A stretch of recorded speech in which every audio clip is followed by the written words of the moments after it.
There is a living organism sitting on your kitchen counter right now that contains more than 50 species of bacteria and over 20 species of wild yeast, working together in a symbiotic colony that science still cannot fully explain. Not 5 species, not 10 species, more than 70 distinct organisms cooperating in a culture so stable it can survive for centuries. In 2019, a physicist named Seamus Blackley extracted dormant yeast from 4,500-year-old Egyptian baking vessels at Harvard's Peabody Museum, fed it flour and water, and baked a loaf of bread. The yeast had been sleeping inside clay pottery since the time of the pyramids. It woke up. It rose. For 6,000 years, this living culture was the only way humanity made bread. Then, less than 200 years ago, a single-species industrial yeast replaced it, and a $6.4 billion commercial yeast industry convinced the world that bread required a product you had to buy. What they did not tell you is that the organism they replaced does something no factory yeast can do. It digests the parts of grain that your body cannot. It breaks down the compounds that trap minerals inside wheat. It lowers the glycemic index of bread by nearly 30%, and it reproduces itself infinitely from nothing but flour and water. This is the story of sourdough, the 6,000-year-old living culture that the modern bread industry buried under 20 chemical additives so it could sell you a loaf for $5 that your great-grandmother would have made for pennies. The oldest confirmed sourdough bread was excavated in 1976 from the village of Twan in Switzerland, dated to 3700 BCE. But the culture itself is older than any single loaf.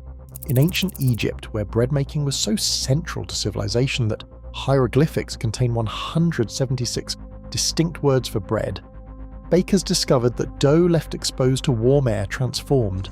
Wild yeast drifted in from the atmosphere. Bacteria colonized the mixture. Within days, what had been a flat paste became a rising, bubbling, living system that produced bread lighter, more flavorful and longer lasting than anything that came before. They did not understand microbiology, they understood results. Tomb paintings from the 5th dynasty at Saqqara show every stage of the bread-making process. Bread was buried with the dead. It was currency, it was sacred, and every loaf began with a piece of living dough, saved from the batch before, a chain of biological continuity stretching across generations. That same chain crossed an ocean and survived a gold rush. In 1849, French baker Isidore Boudin arrived in San Francisco and established a bakery using a sourdough mother dough that would become the most famous starter in American history. The culture produced bread with a distinctive tang that could not be replicated anywhere else. Scientists would later discover why. The dominant bacterium in San Francisco sourdough was a species found nowhere else at the time, eventually named Lactobacillus sanfrancisensis. The city's cool, damp climate created conditions that selected for this specific organism, producing a flavor profile that changed if you carried the starter even across the Bay Bridge to Oakland. The Boudin mother dough is still alive today. It has been fed continuously for 177 years. When the Great San Francisco earthquake of 1906 set the city ablaze, Louise Boudin ran into the burning bakery and carried out a bucket of that starter. She saved a living culture that was already 57 years old. It is still making bread at Fisherman's Wharf this morning. But the story that reveals what sourdough really means to the people who depend on it happened 50 years later, 2,000 miles north. During the Klondike Gold Rush of 1898, 100,000 prospectors pushed into the Yukon Territory in northwestern Canada, following brutal pass trails through Alaska to reach the goldfields along the Klondike River. Winter temperatures dropped below -50 degrees Celsius. Supply lines disappeared for months. Commercial yeast and baking soda were unreliable in those conditions. They froze or they degraded. They failed when you needed them most. Sourdough did not. Experienced miners carried pouches of starter around their necks or strapped to their belts at all times, guarding them fiercely against the cold. At night, when exposure could kill the organisms in minutes, they tucked the pouch inside their clothing and slept with it pressed against their skin. Some kept the culture in a sock during warmer weather, ready to reconstitute for the next day's bake. Lose your starter in the Klondike and you lost your only reliable bread supply for months until the rivers thawed and boats could bring fresh provisions. Newcomers to the goldfields were called chichacos, tenderfoots. The veterans who kept their cultures alive earned a name that outlasted the gold rush itself. They were called sourdoughs. The term still means old-timer in Alaska and the Yukon today. Robert Service immortalized them in his best-selling collection Songs of a Sourdough at the turn of the 20th century.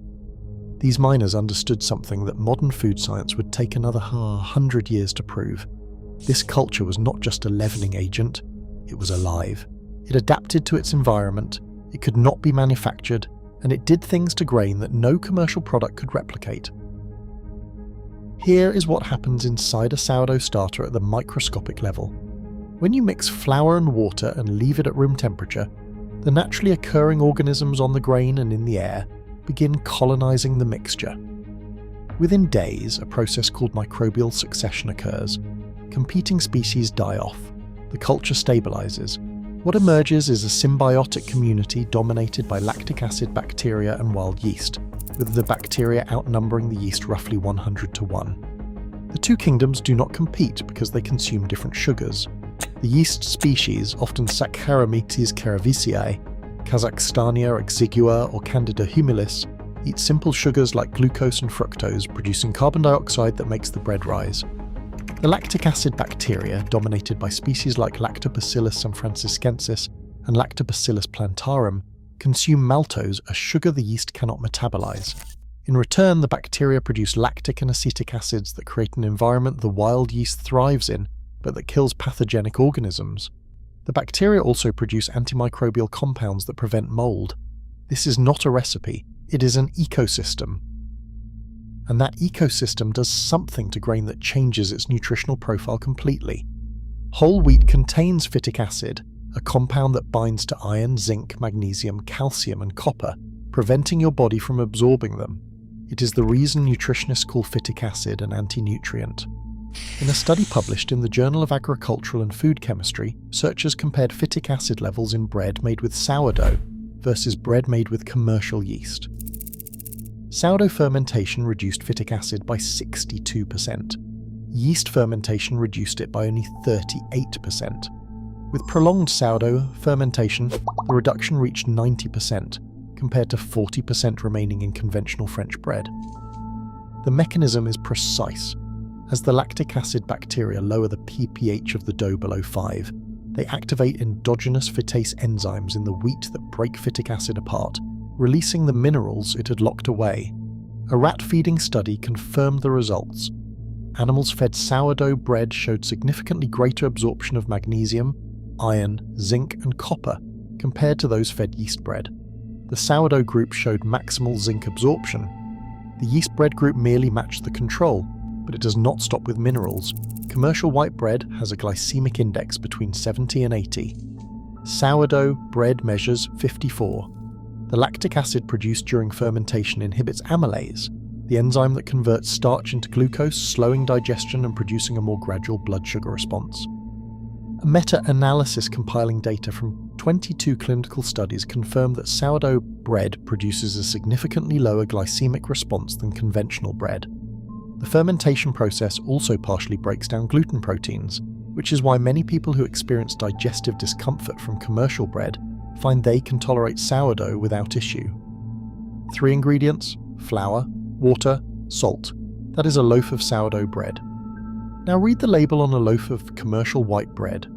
Enriched wheat flour, water, high fructose corn syrup, yeast, soybean oil, salt, calcium sulfate, monoglycerides, diacetyl tartaric acid, esters, sodium stearoyl lactylate, calcium propionate, ammonium sulfate, diammonium phosphate, monocalcium phosphate, azodicarbonamide soy flour, vinegar L-cysteine hydrochloride. That is 20 or more ingredients engineered to do what sourdough does naturally in 24 hours, except the industrial version does it in 2 hours. Before the 1950s, bread production still relied on extended fermentation that allowed dough to develop flavor, texture, and nutrition over 12 to 24 hours. When industrial bakeries discovered that adding chemical dough conditioners and concentrated commercial yeast could compress that process to under 2 hours, they did not just change bread, they eliminated the biology. Commercial baker's yeast is a single species, Saccharomyces cerevisiae, Grown in massive fermenters, processed and packaged, it does one thing: it produces carbon dioxide fast. It does not lower phytic acid. It does not create the organic acids that slow glucose absorption. It does not produce the antimicrobial compounds that naturally preserve bread. To compensate, the industry adds calcium propionate for mold prevention, emulsifiers for texture, dough conditioners for elasticity, and preservatives for shelf life. Today, the commercial baker's yeast market is valued at $6.4 billion. The bread improvers market, the chemicals that replace what fermentation used to provide for free, is worth another $3.4 billion. The US bread production industry generates $57.4 billion annually. Every one of those dollars depends on one assumption: that you need to buy what your kitchen counter can grow for free. Now, if you're still watching, you are the kind of person who deserves to be subscribed to this channel. We research every single claim you hear in these videos. Hit subscribe and let's get back to it. There is even a term for the deception. The Real Bread campaign in the United Kingdom coined the word sourdough, meaning bread marketed as sourdough that is actually leavened with commercial yeast and flavoured with added acids or dried sourdough powder to mimic the taste without fermentation. In many countries, including the United States, there is no legal definition of sourdough bread, which means manufacturers can use the name on products that have never touched a living culture. Walk into any supermarket and you will find loaves labelled sourdough that contain commercial yeast, dough conditioners, and calcium propionate on the ingredients list. The industry does not just replace sourdough, it impersonates it and charges a premium for the disguise. But the culture survives. It always has. It survived the industrialization of bread making. It survived the 2-hour chemical process that was supposed to make it obsolete. It survived 100,000 prospectors sleeping with it in the Yukon. It survived inside Egyptian clay pots for 4.5 millennia. And right now, in kitchens across the world, it is coming back. Here is how you start. Take a clean glass jar. Add 50 grams of whole wheat or rye flour and 50 grams of room temperature water. Stir it until it forms a thick paste. Cover it loosely with a cloth or a lid left slightly ajar. Leave it at room temperature, somewhere around 70 to 75 degrees Fahrenheit. Now wait. Every 24 hours, discard half the mixture and feed it again with equal parts flour and water. On day 1, nothing will happen. On day 2, you might notice a faint smell, slightly sweet. By day 3, bubbles will appear on the surface and the mixture will begin to expand. This is the first wave of colonization, a burst of activity from bacteria called leuconostoc that will soon be outcompeted. By day 4, the culture may seem to stall. The smell might turn sharp, almost unpleasant. This is microbial succession. The early colonizers are dying off and the lactic acid bacteria are taking over. Keep feeding. By day 5, the culture will be rising predictably between feedings, pushing upward in the jar and falling back when the food runs out. By day 7, you will have a living starter that doubles in volume within 4 to 6 hours of feeding. It will smell tangy, wheaty, faintly sweet. You will not have purchased a single organism. They arrived on their own, from the grain, from the air in your kitchen, from the surface of your hands. They were already there, waiting. When you bake your first loaf, it will cost you roughly $1.50 in flour, water and salt. A comparable artisan loaf at a bakery costs $7 to $12. A supermarket loaf with its 20 additives costs $4 to $6. But the economics are the least interesting part. What you're actually doing is establishing a biological relationship with a living culture that will adapt to your kitchen, your climate, your flour, your hands. No 2 starters on Earth are identical. The specific organisms that colonize yours will be determined by where you live, the grain you use, and the temperature of your home. Your bread will taste like no one else's bread. Picture yourself 10 years from now. You walk into your kitchen on a Saturday morning and pull a jar from the counter. You've been feeding this culture for a decade. It has moved with you. It has survived power outages, vacations where you dried a portion and brought it back to life weeks later, experiments with rye and spelt and ancient einkorn. Your children know how to feed it. Your friends have starters descended from yours, adapted to their own kitchens, producing bread that tastes different from yours because the organisms shifted to match their environment. You mix flour, water, salt, and a scoop of this living culture. No packets to buy, no ingredient list to decode, no expiration date, just a quiet relationship between you and a colony of organisms that has been keeping humans alive for 6,000 years. That is what the Egyptian bakers knew. That is what the Boudin family protected from Vir. That is what the Klondike miners kept warm against their skin through 50 below nights. A living culture is not a convenience, it is a companion. And once you have one, you never need the industry again. Thanks for watching, click here to check out another video, and make sure to hit subscribe. If you want to learn more about lost plant remedies, head over to the VidRush website and grab our free ebook.